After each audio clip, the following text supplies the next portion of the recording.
ఈ paper leakage వ్యవహారం వెనుక మరి విద్యాశాఖ మంత్రి మీరే కదా రేవంత్ రెడ్డి గారు.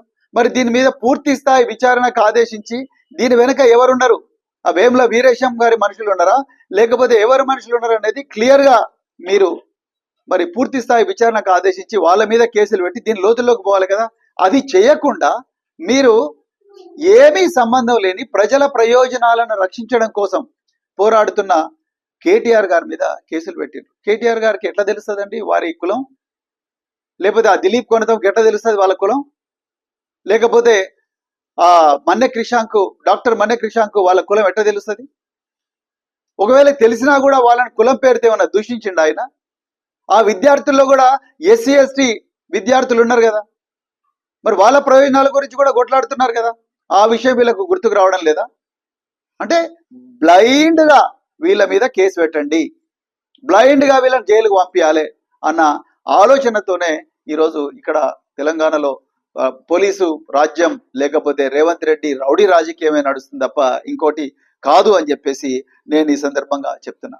ఇలా మరి కేటీఆర్ గారు చేసిన తప్పేంది? అసెంబ్లీ వేదికగా ఈరోజు తెలంగాణ ప్రభుత్వం కమిషన్ల సర్కారు నడిపిస్తా ఉన్నదని అడగడం తప్ప, లగచర్ల రైతుల గురించి పోరాడడం తప్ప, లేకపోతే ఎస్సీ విద్యార్థులకు స్టడీ సర్కిల్స్ లో అన్యాయం జరుగుతున్న విషయాన్ని గురించి మాట్లాడడం తప్ప, గురుకులాల్లో ఇప్పటి వరకు ఎస్సీ గురుకులాలు ఎస్టీ గురుకులాల్లో 84 మంది విద్యార్థులు చనిపోయినారు. వాళ్ళ ప్రాణాలను కాపాడడం కోసం మాట్లాడడం తప్ప,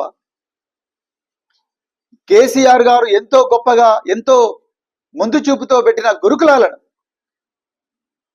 ఈరోజు రేవంత్ రెడ్డి ప్రభుత్వం మూసేస్తా ఉన్నది. వాటికి అద్దె కూడా చెల్లించడం లేదు. మరి వాటి గురించి మాట్లాడడం తప్ప అది అట్రాసిటీ అవుతుందా? విద్యార్థుల భవిష్యత్తు గురించి మాట్లాడడం అట్రాసిటీ అవుతుందా? లేకపోతే ఈ గూడుపుటాని ఈ మాఫియా గ్యాంగ్ ఏదైతే పేపర్ లీక్ చేసిందో వాళ్లకు అక్కడ స్థానిక ఎమ్మెల్యే స్థానిక కాంగ్రెస్ నాయకులకు ఉన్న సంబంధాలను ప్రజలకు చెప్పడం ఏ విధంగా అట్రాసిటీ అవుతుంది? ఒక్కసారి తెలంగాణ ప్రజలు ఆలోచించాలి. ఇక నిజంగా ఎవరి మీద ఎస్సీ ఎస్టీ కేసులు పెట్టాలి, అది దాని మీద కొంత చర్చ జరగాలి. తెలంగాణలో ఎవరి మీద ఎస్సీ ఎస్టీ కేసులు పెట్టాలి?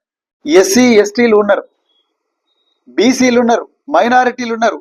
మరి నిజానికి అక్కడ ఎవరైతే డ్యూటీలో ఉన్నారో ఆ వాళ్ళ మీద ఎస్సీ ఎస్టీ కేసు పెట్టాలి. నిజంగా అక్కడున్న ఎమ్మెల్యే కానీ అక్కడున్న ఆఫీసర్లకు కానీ ఏమాత్రం నిజాయితీ ఉన్నా.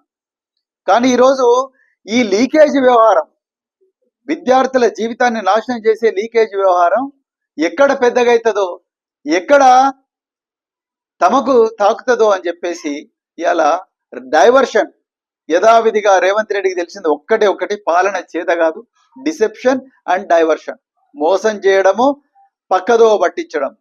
అందులో భాగంగానే ఇవాళ మా వర్కింగ్ ప్రెసిడెంట్ తెలంగాణ భవిష్యత్తు కోసం ప్రతిరోజు కూడా కలలు కానీ రాత్రింబవళ్ళు పనిచేసి తెలంగాణను ప్రపంచ పటంలో పెట్టిన కేటీఆర్ గారి మీద, మన్నె క్రిషాంక్ గారి మీద, దిలీప్ కొనతం గారి మీద మరి ఎస్సీ ఎస్టీ కేసు పెట్టింది.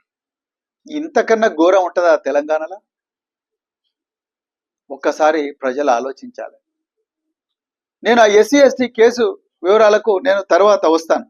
సో ఆ ప్రశ్నాపత్రం మరి వీళ్ళందరూ ప్లాన్ ప్రకారమే చేస్తున్నారు. ప్లాన్ ప్రకారం చేస్తుంటే మరి ఇంటెలిజెన్స్ వ్యవస్థ ఎక్కడ పోయింది? స్థానిక స్పెషల్ బ్రాంచ్ పోలీసులు ఎక్కడ పోయినరు? వీటి గురించి ఎవరు మాట్లాడడం లేదు. ఎవరైతే 6 మంది ఈ పేపర్లు లీకేజ్ కోసం ఫోటోలు తీసి జిరాక్స్ సెంటర్లకు పోయి ఆ జిరాక్స్లు తీసి వాట్సాప్ గ్రూపుల్లో సర్క్యులేట్ చేసుకున్నారో వాళ్ళ కులాలు, వాళ్ళు ఏ కులానికి చెందిన వాళ్ళు అన్నది కేటీఆర్ గారికి ఎట్లా తెలుస్తుంది? 3.5 కోట్ల మంది 4 కోట్ల మంది ప్రజలు, ఒక్క వ్యక్తికి వీళ్ళందరి కులాలు ఎట్లా తెలుస్తుంది ఆయనకు? అదే విధంగా ఈ ఆకతాయిలు ఎవరైతే ఉన్నారో, ఈ మాఫియా గ్యాంగ్ మెంబర్లు ఎవరైతే ఉన్నారో వీళ్ళందరూ కూడా స్థానిక కాంగ్రెస్ ఎమ్మెల్యే అనుచరులు అని చెప్పి సోషల్ మీడియాలో ఉండే ఆధారాలనే బీఆర్ఎస్ పార్టీ బయటపెట్టింది. ఇక్కడ ఎవరిని కులం పేరుతో దూషించలేదు కదా, అసలు వాళ్ళ కులం ఎవరికి తెలియదు కదా. అలాంటప్పుడు దీని మీద SC ST prevention of atrocities case ఎట్లా వస్తుంది?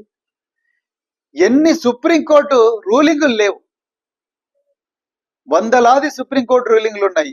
Technical application of blind application of SC prevention of atrocities act is not correct, is not proper అని చెప్పి ఎన్నో ఎఫ్ఐఆర్లను సుప్రీంకోర్టు కొట్టేసింది, లోకల్ హైకోర్టులు కొట్టేసినాయి.